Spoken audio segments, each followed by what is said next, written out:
Face au Covid, tous les acteurs de terrain ont dû composer, s'adapter, improviser, inventer. Hospimedia a décidé d'aller à leur rencontre. En plusieurs épisodes, Face au Covid leur donne la parole pour qu'ils nous racontent leur vécu, leur expérience, leur quotidien face à une crise sans précédent. Ce qui m'a fait rigoler, moi, c'est que on a parlé beaucoup des infirmières et des aides-soignantes, mais en fait, le gros boulot, c'était nous qui le faisions. Je m'appelle Angélique Trivalier, je suis auxiliaire de vie à l'ADMR du Morbihan depuis 2003. Je vais vous raconter la petite anecdote qui est rigolote. Rigolote, oui et non, parce qu'en fait, ce qui m'a toujours déplu dans ce truc-là, c'est à aucun moment ils ont fait attention à la personne aidée. Alors, cette personne aidée, son frère est décédé du Covid. Sa sœur est décédée subitement du Covid. Du coup, elle s'est retrouvée cas contact. Et le médecin la déclare comme cas contact, donc il prévient le bureau de l'ADMR, les infirmières. Donc les infirmières ne voulaient plus intervenir chez cette dame-là parce que pour pas transporter la maladie à d'autres bénéficiaires. Et les infirmières disent oui, mais de toute façon, si on va chez cette dame-là, il faut qu'on ait... alors j'appelle ça une tenue cosmonaute, la surblouse, le masque, des surchaussures, enfin le casque, la totale. La Charlotte. Mais nous, en aide à domicile, on dit oui, mais on n'a pas tout ça. Et là, tu as le médecin qui dit au secrétaire administratif, pour les aides à domicile, les gestes barrières suffisent. D'accord. Et du coup, on s'est un petit peu fâché avec, je me rappelle, la maison de Pailly. On a dit, attends, pourquoi les infirmières auraient besoin de tout un panel de vêtements et nous, on se retrouve avec juste des gestes barrières. Du coup, ils nous ont donné quand même le matériel sur chaussures, tout ça. Et je me rappelle, c'était moi qui intervenais chez cette dame-là, tous les jours pour éviter justement le brassage des aides à domicile. On n'était que de 1 le matin, et puis moi j'intervenais le midi, le soir, et pour éviter justement. Et on devait prendre la température. Je pensais à la dame était en deuil, donc c'était très compliqué parce que le moral n'allait pas. Bon, il n'y avait aucun symptôme, mais elle était cas contact quand même, on a respecté le protocole. Et le jour où les infirmières sont arrivées faire le test PCR à la maison, chez cette dame-là, j'ai rigolé. J'ai pas pu m'empêcher de rigoler. Elle est arrivée avec une surcombinaison blanche. Elle avait les surchaussures, sa Charlotte. Elle avait une paire de lunettes. Elle avait le masque. Et elle avait encore un casque, une visière par-dessus. Et je me disais, il y a beaucoup de gestes barrières là quand même. Mais je me suis dit, c'est dommage, quoi, que voilà, pour une infirmière qui est reconnue personnel soignant, il y a tout ce qu'il faut, mais nous, aide à domicile, on doit se battre. Et ça, je trouve débile, parce que c'est nous qui passons le plus de temps avec les personnes aidées. Si vraiment il y avait un risque, je pense que ce serait nous d'abord qui seraient en première ligne avant de laisser les infirmières. Les infirmières, elles passent quoi, 5 minutes, le temps de mettre les bas, et elles partent. Donc c'est pas elles qui vont être contaminées, je trouve. C'est nous, peut-être en déshabillant la personne, en manipulant son linge, en nettoyant les toilettes ou je ne sais quoi, ou quand on fait sa vaisselle, à la limite, c'est nous qui aurions plus le risque d'être contaminés que...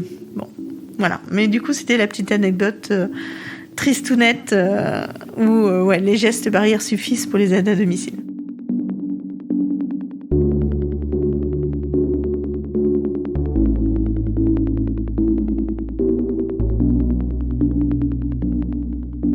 Compliqué de donner à manger. Les bols sont durs à porter. Tendre un bol à porter assez loin, parce que tu peux pas être trop proche. Donc il fallait à bonne distance. Et c'est vrai que porter un bol à bout de bras pendant 1 demi-heure, par exemple pour prendre la soupe le soir, c'est compliqué. Je pense qu'on a toutes des tendinites, mais on a tenu le coup. On a fait attention à la personne. Après, faut prendre le temps. Bon, la dame, elle rigole, mais c'est vrai que tendre un bras comme ça pendant un bout de temps avec un bol au bout de main, essayez à la maison. Essayez, vous allez voir, c'est très rigolo. Au bout de 5 minutes, vous avez mal à l'épaule et vous avez envie de balancer le bol. C'était compliqué. C'était compliqué. Il fallait aussi quand même rester là pour la personne parce que il fallait bien qu'elle mange. Ça, c'est les infirmières, elles le font pas. Hein.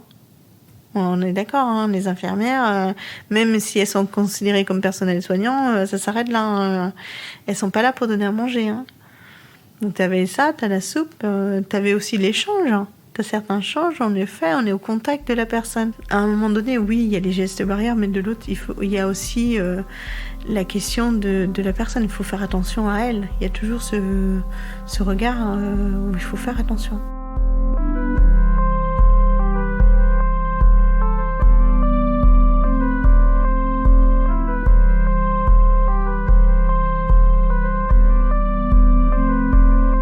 Notre métier est plus à risque que les professionnels du bâtiment. Ça, c'est un bon chiffre à savoir.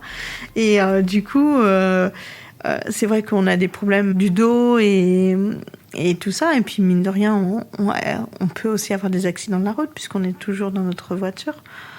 Et c'est vrai que tout ça, bout à bout, le Covid a fait une peur supplémentaire pour certaines personnes.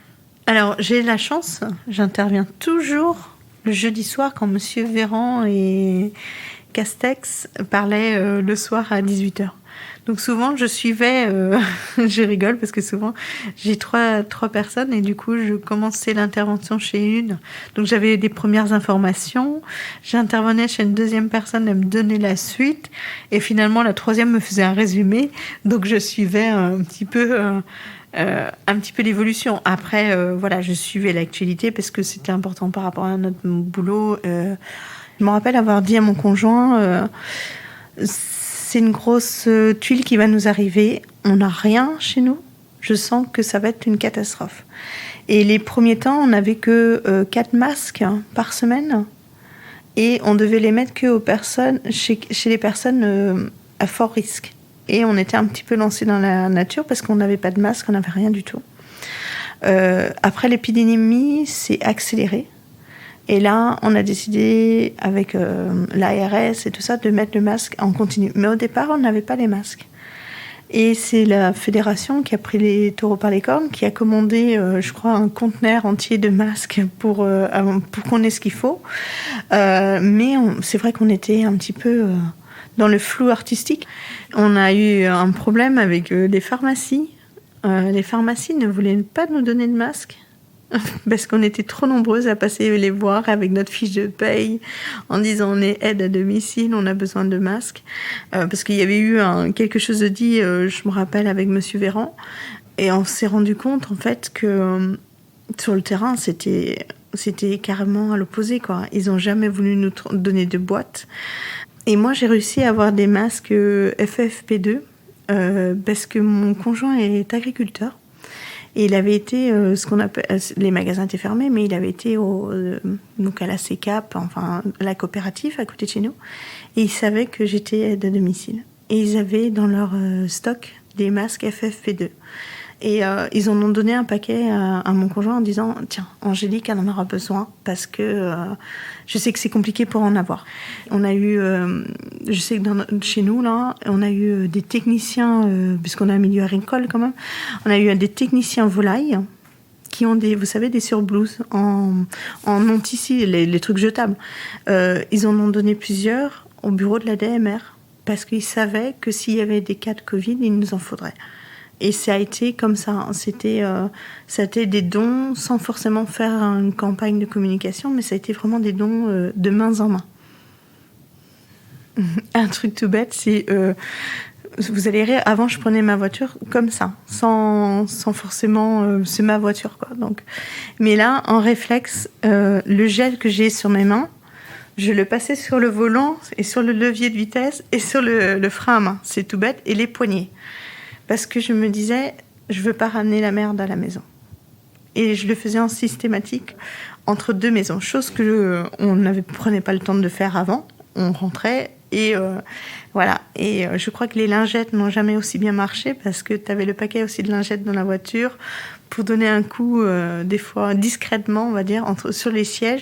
On n'aime pas forcément l'eau de Javel, mais on n'a jamais autant utilisé de vinaigre blanc, désinfectant, regarder les tutos pour désinfecter les plans de travail, les poignées de porte, les choses que on le faisait. Oui, on le faisait. On nettoyait, tout ça, il n'y a pas de souci. Mais là, ça a été systématique où tous les 2 jours ou 3 jours, ou même tous les jours, puisqu'on était plusieurs à passer, on passait notre chiffon de vinaigre jusqu'à regarder quelle huile essentielle marchait bien pour désinfecter, pour pas... parce que c'était compliqué, quoi. On avait peur que... parce que certaines personnes, on va pas se le cacher, n'y croyaient pas. Ils disaient, mais non, pas chez nous. Et on s'est dit, mais ça peut nous arriver demain. Donc, vinaigre, tout, juste parce que l'eau de Javel, on n'avait pas forcément, donc en systématique. Ouais.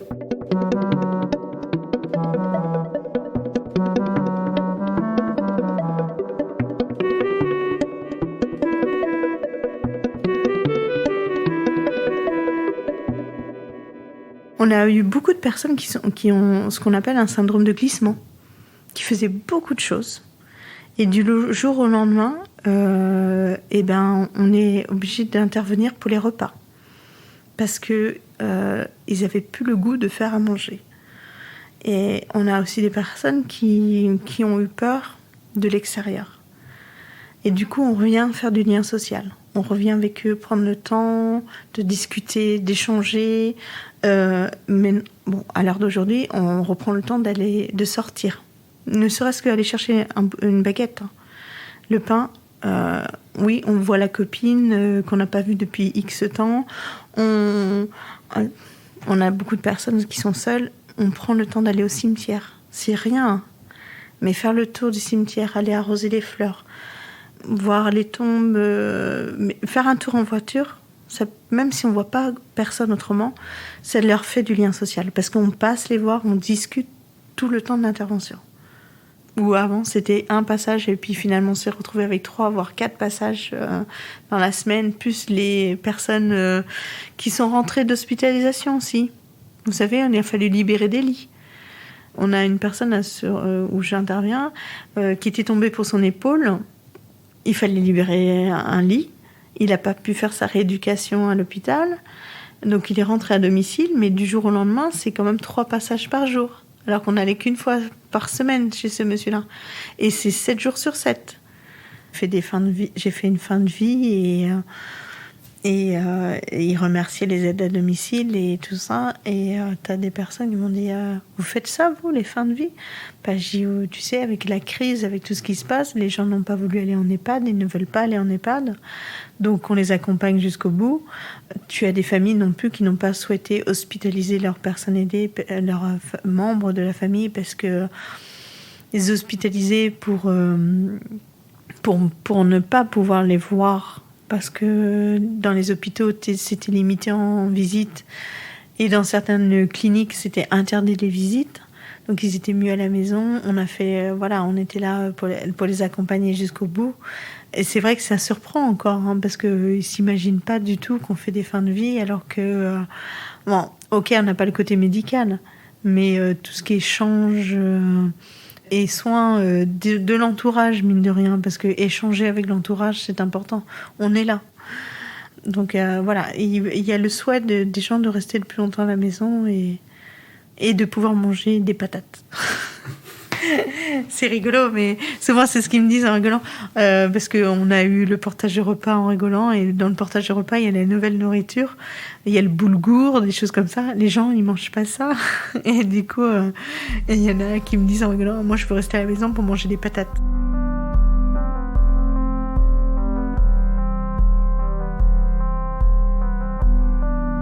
Nous espérons que ce nouvel épisode de Face au Covid vous a plu. À la réalisation, Jérôme Ambillard. Au mixage, Alexandre Debuchy, qui a aussi composé la musique. Dans le prochain épisode, nous entendrons Nasta, infirmière en réanimation à l'hôpital américain. Vous pouvez écouter ou réécouter Face au Covid sur hospimedia.fr ou sur votre application de podcast préférée. N'hésitez pas à nous soutenir en nous laissant des commentaires ou des étoiles.